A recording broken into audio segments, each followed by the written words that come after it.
Kalakbay, luto na yung inihaw ko. Medyo kulang pa sa apoy kasi kulang pa sa itim yung balat eh. Nasunog kasi madilim na. So, kailangan natin tikman. Sasawsaw natin dito sa ano. Yung favorite ng ano, yung puwit eh, oh. Harap. Parang yung chicken ni Mang... Basta yun na yun, yun na yun. Harap. Tapos, iihaw din ako ng ano, balon-balonan, no. Mas malaking tipid mga anak ko eh, pag ikaw na mag-ihaw eh. Teka, hangalan sa pagluluto. Sarap.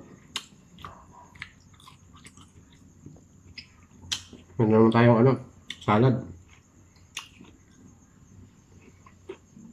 Ubas at saka repolyo. Kain din tayo, siyempre.